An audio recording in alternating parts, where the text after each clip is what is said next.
Você lembra daquele caso do rato na Coca-Cola? Um senhor que supostamente teria encontrado a cabeça de um rato dentro da garrafa do refrigerante. Que nojo! E ele estava com diversas sequelas físicas e mentais porque tinha bebido apenas um gole do líquido. E o caso gerou tanta repercussão que a própria Coca-Cola resolveu se manifestar. Mas o que deu no final das contas? Esse caso era verdade mesmo? Ou esse senhor estava inventando tudo a fim de conseguir alguma indenização? E por onde ele anda nos dias atuais? Hoje nós vamos relembrar o caso mais polêmico da gigante fabricante de refrigerantes. Eu sou o Marcelo, fica comigo que depois da vinheta eu te conto.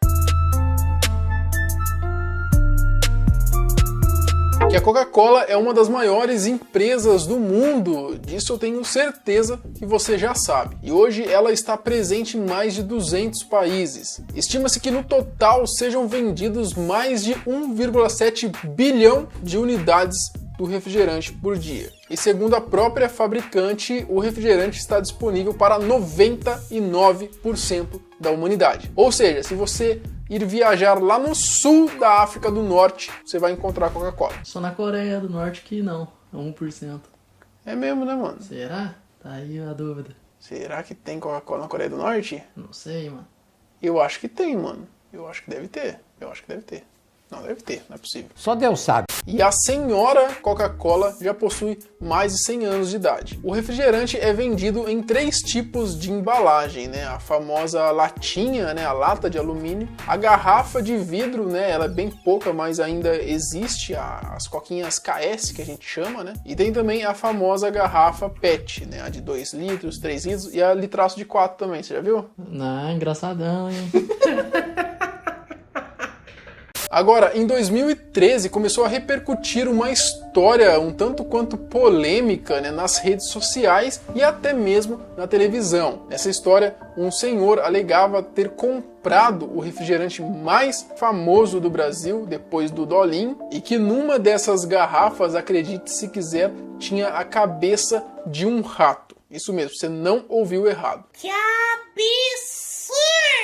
O ano era 2000 e um senhor já de idade chamado de Wilson Batista de Rezende, morador da cidade de São Paulo, e segundo o relato do próprio senhor, num dia qualquer ele tinha comprado um fardo de garrafas de Coca-Cola. Continha aí nesse fardo 6 garrafas do refrigerante. Bom, e ele mesmo alega que ele tinha uma ótima saúde, ele era vegetariano e praticante de atividades físicas. No dia seguinte da compra, ele colocou uma das garrafas na geladeira para tomar, é claro, aquela coquinha gelada. Quando a coca gelou e ele resolveu tomar, bastou um gole, né, do refrigerante e ele já começou a sentir como se um ácido estivesse corroendo ali o seu esôfago e o seu estômago. Então, nesse momento, ele cuspiu o resto que tinha em sua boca e ele alega que já cuspiu, tinha até sangue no meio ali. Ou seja, o cara bebeu ácido sulfúrico, né, no lugar de Coca-Cola. E já senti um gosto de sangue aqui dentro. Comuniquei com a empresa não me deu socorro médico. Eu procurei um médico que me deu o diagnóstico que eu tive naquele exato momento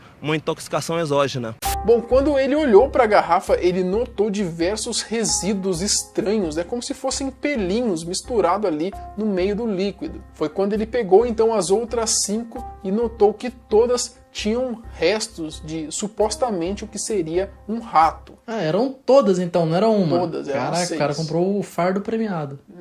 Então. Inclusive, nenhuma das garrafas era possível você ver praticamente a cabeça inteira do rato. À primeira vista, é difícil identificar o volume maior, mas basta rodar a embalagem e o contorno fica claro. Orelhas e focinho. A possibilidade de violação da embalagem foi descartada pela perícia. Bom, e segundo o relato dele mesmo, ele ligou imediatamente para o atendimento ao consumidor da Coca-Cola. E é claro que o atendente aconselhou, o senhor Wilson a ir direto ao médico e que no dia seguinte um representante da marca iria até a casa dele. Bom, ele foi até o médico então e fez uma lavagem ali no seu estômago e retornou para casa, mas na mesma madrugada ele disse que continuou passando mal, tendo dores abdominais. Ele chegou até a comentar que estava até defecando sangue. Tá com diarreia com sangue. Pensa, o bagulho estragou o cara mesmo, né? Bom, no dia seguinte, então,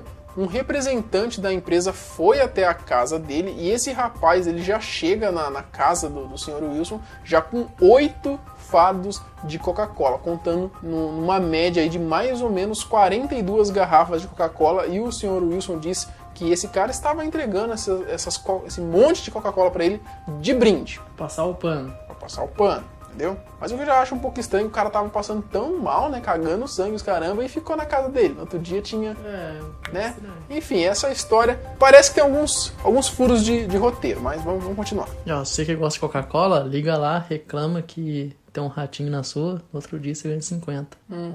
Vai dar certo. Confia. As ideias, meu irmão. Bom, o funcionário disse, né, que era um brinde ali pro senhor Wilson, e aí ele pediu as 6 garrafas de Coca-Cola que ele tinha, né, que tinha ali os resíduos de rato, para ele poder levar para perícia. Bom, é claro que o seu Wilson, ele se recusou a entregar, né, os refrigerantes, ele entregou somente 2 garrafas para fazer perícia e ficou com o resto para ele. Bom, o funcionário então disse que em 15 dias mais ou menos sairia um laudo dizendo o que tinha lá dentro da garrafa. E ainda na primeira semana, Wilson alega que começou a ter queda de cabelo, irritações na pele e fisgadas musculares. Enquanto isso, os dias passavam e nada do laudo dizendo o que tinha dentro das garrafas. Mais de um mês depois, ele sempre ligando lá, né, no atendimento, perguntando o que estava acontecendo, se já tinha o laudo. Foi dito para ele que esse funcionário que tinha ido até a casa dele não trabalhava mais na empresa e eles não tinham mais notícia dessas 2 garrafas. Ou seja, supostamente a Coca-Cola então teria dado um fim aí nessas 2 garrafas. Bom, quando ele percebeu que a empresa não ia ajudar ele foi atrás dos médicos, né, que examinaram ele. E aí, segundo o próprio Wilson, misteriosamente ele não conseguia mais contato com os médicos. Ele ligava e não conseguia mais entrar em contato com esses médicos que atenderam ele. Olha aí. Bom, já no início de 2001, o Wilson vai até então ao Ministério Público com o seu advogado para protocolar ali uma denúncia contra a fabricante. Bom, e para dar início, né, à perícia, né, o MP pede as garrafas, ele entrega 3 garrafas, ficando apenas com a que tinha ali a cabeça do rato. Bom, fizeram então uma perícia do lacre e constataram que o lacre não estava violado. Em seguida, a própria Coca-Cola informa que essas garrafas teriam sido envasadas numa fábrica do município de Cosmópolis. E novamente, segundo Wilson, a própria Coca-Cola mandou desativar essa fábrica logo depois, né, que começou a ocorrer aí, seria ocorrida então uma perícia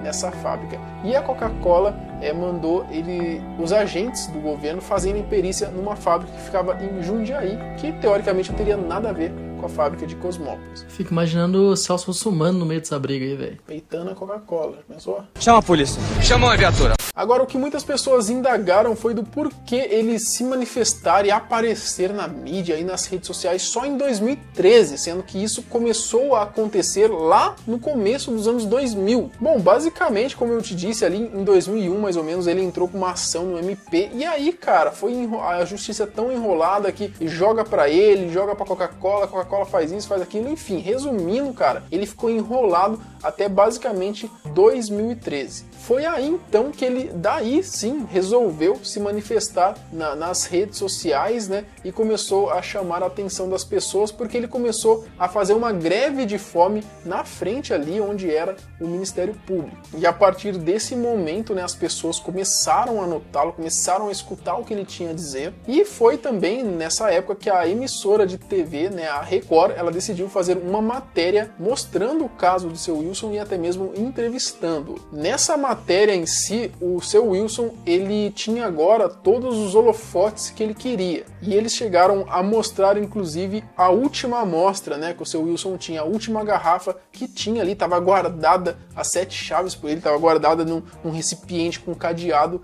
e nessa última Coca-Cola aí dele, tinha ali, dava para ver nitidamente a cabeça do rato. E o que deu? Bom, depois da matéria da Record, obviamente começou a causar ali um grande rebuliço. O reboliço foi tanto que a própria empresa resolveu se manifestar numa postagem do Facebook alegando, né, a integridade e as duras medidas de higiene que tinha, né, que continha os seus produtos. E era pra galera ficar tranquila. A Coca-Cola chegou até mesmo a lançar um comercial logo depois do ocorrido. Esse comercial foi passado na televisão e nele era mostrado todo o procedimento de fabricação da Coca-Cola para não restar dúvida de que era um procedimento muito rigoroso e que era praticamente impossível algum animal ou algum resíduo entrar ali dentro da garrafa. Bom, o seu Wilson ele continuou indo em várias regiões para contar, né, o que estava acontecendo com ele. Ele começou então a fazer tipo uma espécie de palestra. Ele ia em algumas regiões e ficava ali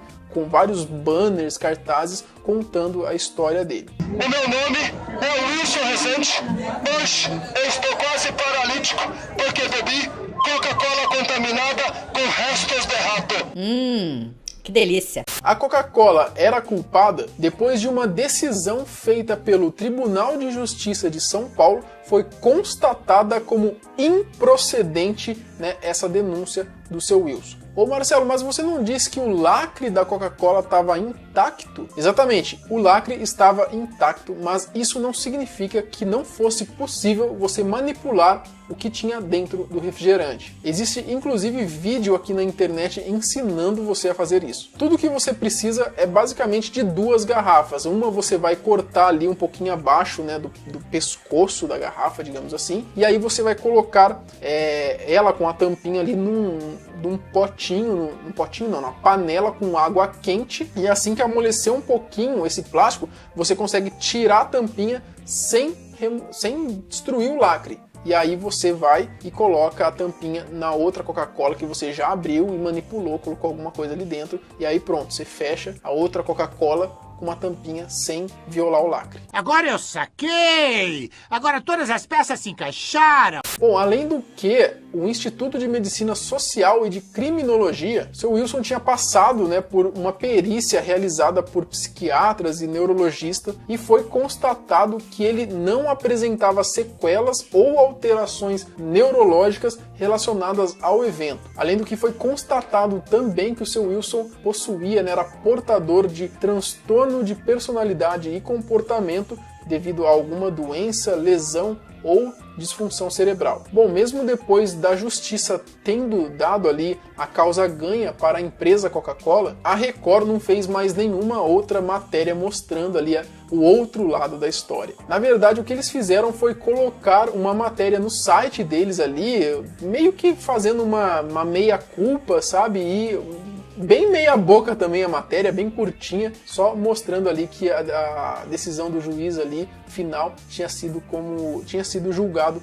improcedente. E a Justiça de São Paulo julgou improcedente a ação movida contra a Coca-Cola por um consumidor que diz ter tomado refrigerante com pedaços de rato. E é óbvio que essa meia-culpa da Record não atingiu nem 1% das pessoas que acreditaram, né, nesse conto da carochinha. E isso fez com que milhares de pessoas acreditem até hoje que essa história do rato na Coca-Cola é verdadeira. Bom, então compartilha esse vídeo aqui para quem acredita ainda nessa história. E antes que falem algo, eu não tô sendo pago pela Coca-Cola para fazer esse vídeo, eu queria muito, tá ligado? Mas não tô. Tanto que esse assunto do rato, né, nem tá em voga no momento, né? O caso foi em 2013 e eu tô trazendo aqui essa história para vocês com a resolução do que aconteceu. Muita gente, apesar de muita gente saber, tem muita gente que não sabe também. Como eu disse, a verdade nunca atinge a mesma quantidade de pessoas que a mentira. E como tá o seu Wilson hoje? Bom, infelizmente eu não consegui encontrar nenhuma evidência, nada de como tá esse cara, nenhum vídeo. O cara simplesmente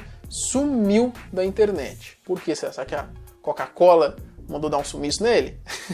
E os médicos atenderam ele, então não existia? Então, mas aí o que ele alegou foi que não conseguiu contactar os médicos, tá ligado? Que os médicos sumiram. A justiça não foi atrás dos médicos? Não, pelo jeito. Então, né? É assim, como eu disse, esse conto aí, né? Essa história tem muito furo de roteiro, que analisando mais friamente, depois de tudo que aconteceu, você vê que, mano, que foi uma doideira mesmo do cara, entendeu? E o cara, ele já era meio conhecido por tentar fazer essas coisas. Dizem aí, né, não sei se é verdade ou não, mas dizem que ele ia, tipo, no supermercado, ele tinha treta com o também. E aí ele achava, tipo, as coisas estavam perto de vencer e escondia assim em algum lugar, sabe? Que os caras que trabalham não iam achar depois pra retirar. E aí depois ele ia lá e pegava o produto vencido e tentava ganhar em cima do supermercado, tá ligado? Isso é safadeza.